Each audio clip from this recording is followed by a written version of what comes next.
Climate change is affecting the Earth in surprising ways.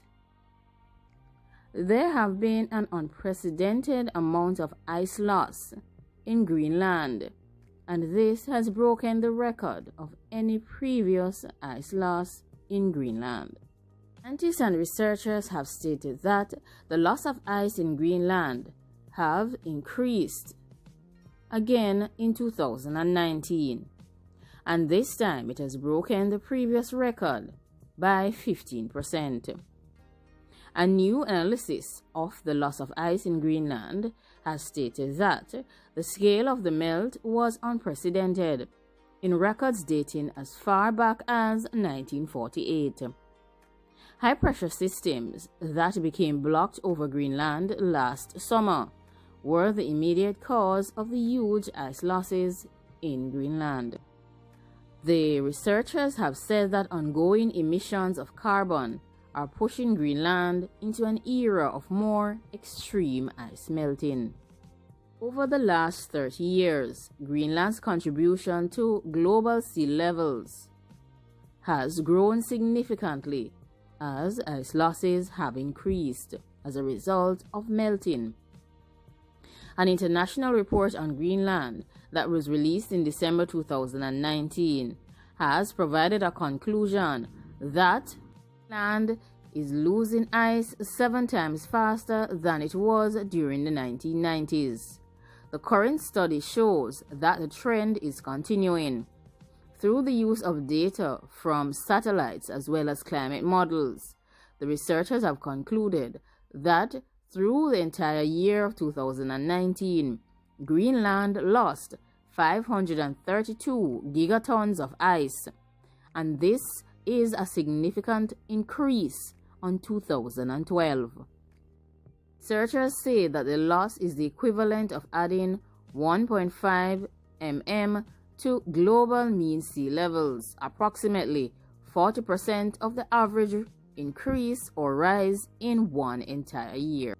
Calculations provided by climate scientists show that the 2019 losses would be sufficient to cover the entire United Kingdom with around 2.5 meters of melted water.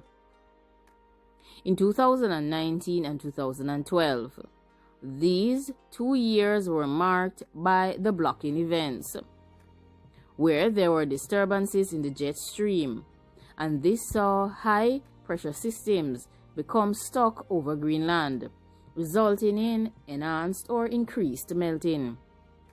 We seem to have entered a realm of more and more extreme melting in Greenland. It's expected that something like the 2019 or 2012 years will be repeated in the future, and we do not exactly know how the ice behaves in terms of feedback mechanisms in this vigorous range of melting. There could be hidden feedbacks that we are not aware of, or that they are maybe not perfectly described in the models at this time, and this could lead to some major surprises. In 2019, the record was broken. Both 2018 and 2017 saw decreased high losses. This ice loss in 2018 and 2017 were lower than any other 2-year period since 2003. The researchers have said that this was due to 2 very cold summers in Greenland, followed by heavy snows in the autumn. The return to high levels of melting in 2019 is a major concern to scientists and researchers alike. 5 of the years with the biggest mass loss have now occurred in the past 10 years. What really matters is the trend.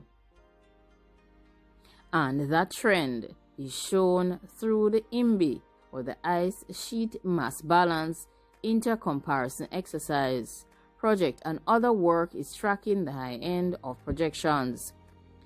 2020 has so far seen average conditions in Greenland.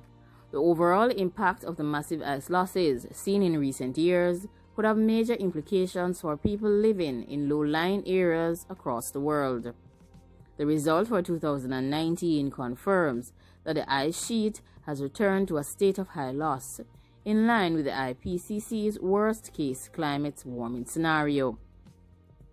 This means that we need to prepare for an extra 10 centimeters or so of global sea level rise by 2100 from Greenland alone. And at the same time, we have to invent a new worst-case climate warming scenario because Greenland is already tracking the current one. If Greenland's ice losses continue on their current trajectory, an extra 25 million people could be flooded each year by the end of this century. Reports have stated that Greenland may have passed a point of no return, and that the level of global warming that the world is already committed to because of carbon emissions means that all of Greenland will melt.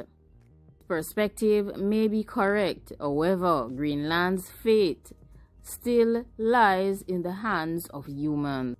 Rates of sea level rise that is expected from Greenland and the risk of sudden sea level rise from Greenland.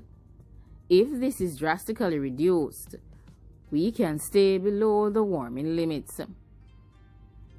The message that is important is that we should reduce carbon dioxide, and if we reduce or limit global warming, then the risk for huge contributions from Greenland in the near future will also be reduced drastically.